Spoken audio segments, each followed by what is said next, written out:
नानाजी देशमुख कृषी संजीवनी प्रकल्प म्हणजेच ज्याला की आपण पोकरा असे म्हणतो, हा महाराष्ट्र शासनाच्या कृषी विभागाचा एक महत्त्वाकांक्षी उपक्रम आहे. याची उद्दिष्ट म्हणजे शेतकऱ्यांच्या उत्पन्नात वाढ करणे, नैसर्गिक साधन संपत्तीचे शाश्वत व्यवस्थापन सुनिश्चित करणे, हवामान तपशीलवार शेती तंत्रज्ञानाचा अवलंब प्रोत्साहित करणे व तसेच शेतकऱ्यांना बाजारपेठांपर्यंत अधिक चांगला प्रवेश मिळवून देणे हा आहे. तसेच याचा लाभ जर म्हणलं तर यामध्ये शेतकऱ्यांसाठी शेततळे, ठिबक सिंचन, स्प्रिंकलर यांसारख्या जलसंधारण उपायांसाठी अनुदान हे तुम्हाला मिळते. तसेच शेतकऱ्यांना संरक्षित शेती तंत्रज्ञान जसे की पॉली हाऊस, पॉली टनेल्स इत्यादींसाठी आर्थिक मदत मिळते व आणखी बरेच काही अनुदान पोकरामध्ये शेतकऱ्यांना हे मिळत असते. तर आता आपण इथे यासाठी लाभार्थी कोण आहे, तसेच यासाठी कोणकोणते कागदपत्रे आवश्यक आहे, तुम्हाला अर्ज कुठे करायचा आहे व तसेच पोकरा 2.0 मध्ये कोणकोणत्या गावांची यादी लागलेली आहे ते आपण इथे बघणार आहोत.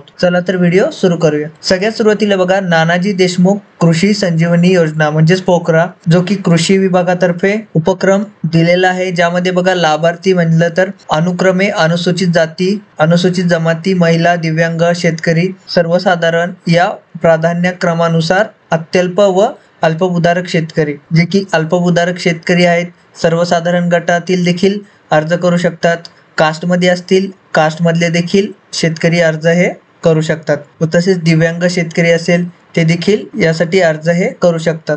यामध्ये बघा जसं की आवश्यक कागदपत्रांमध्ये यांनी दिलेलं आहे 7/12 आहे, 8 उतारा, तुमचा 7/12 किंवा 8 उतारा असणं गरजेचं आहे व जर SC ST मध्ये असल्यास तुम्हाला कास्ट सर्टिफिकेट हे लागणार आहे. म्हणजेच तुम्हाला SC ST चं कास्ट सर्टिफिकेट तिथे देणं गरजेचं आहे जेव्हा तुम्ही फॉर्म हा भरणार आहात. तसेच दिव्यांग असल्यास त्याचं प्रमाणपत्र देखील तुम्हाला देणं गरजेचं आहे. हे मूळ 3 डॉक्युमेंट तुम्हाला लागणार आहेत. या व्यतिरिक्त नॉर्मल जे डॉक्युमेंट असतात तुमचे Aadhaar card, PAN card, ration card, जे तुमच्याकडे नॉर्मली तुम्ही डॉक्युमेंट देता, बँक पासबुक, ते तुम्हाला देणंच आहे. हे जे डॉक्युमेंट आहेत हे मूळ डॉक्युमेंट इथे फक्त दिलेले आहेत.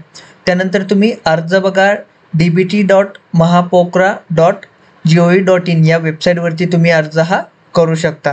तसेच आता इथे बघा नानाजी देशमुख कृषी संजीवनी पोकरा प्रकल्पांतर्गत FPO DBT पोर्टलवर समाविष्ट घटक बाबी कोणकोणत्या बाबी आहेत त्या खाली पूर्ण दिलेल्या आहेत की भाडेतत्वावर कृषी अवजारे सेवा केंद्राची निर्मिती करणे, एकात्मिक पॅक हाऊस, कृषी उत्पादनाचे संकलन केंद्र, पॅक हाऊस निर्मिती, फळ पिकवणी केंद्र, भाजीपाला फळ प्रक्रिया केंद्र, असे पूर्ण लिस्ट इथे दिलेले आहे. तुम्ही व्हिडिओ पॉज करून हे पूर्ण वाचू शकता. तसेच शीतगृह आहे, गोदाम व छोटे वेअर हाऊस आहे, धान्य प्रक्रिया युनिट, कडधान्य मिल, अन्न प्रक्रिया युनिट, तेल गाळप युनिट, मुरघास युनिट, मसाले युनिट, अशी पूर्ण यादी इथे दिलेली आहे. तसेच लास्टला इतर कृषी व्यवसाय देखील दिलेले आहे. म्हणजे इतकेच नाही, या व्यतिरिक्त देखील बरेचसे ऑप्शन अवेलेबल आहेत. तसेच वैयक्तिक लाभासाठीचे घटक आहेत, यामध्ये देखील पूर्ण डिटेल ही दिलेली आहे. हे देखील तुम्ही बघू शकता व तसेच प्रकल्प अर्थसहाय्याचे प्रमाण देखील इथे दिलेले आहेत.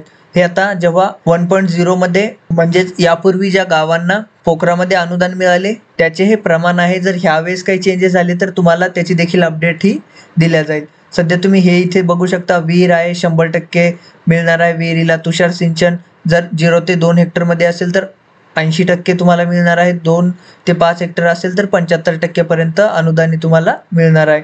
तर यामध्ये ठिबक सिंचन आहे, शेततळे अस्तरीकरण आहे, इथे पूर्ण लिस्ट दिलेली आहे. तुम्ही पूर्ण हे बघू शकता व तुमचे डॉक्युमेंट देखील तुम्हाला तयार हे ठेवायचे आहेत. आता तुम्हाला तुमचं गाव हे यादीमध्ये आहे का नाही हे जर बघायचं असेल तर ते कसं बघायचं ते आपण इथे सांगणार आहोत. त्यासाठी तुम्हाला हा GR ओपन करायचा आहे. नानाजी देशमुख कृषी संजीवनी प्रकल्पाचा टप्पा 2 कार्यान्वित करण्यासाठी विविध बाबींना मान्यता देण्याबाबत. तर यामध्ये बघा 14 ऑक्टोबर 2024 हा GR आलेला आहे. या GR ची लिंक तुम्हाला आपल्या डिस्क्रिप्शनमध्ये मिळेल. तेथे क्लिक करून तुम्ही या GR डायरेक्ट ओपन हा करू शकता.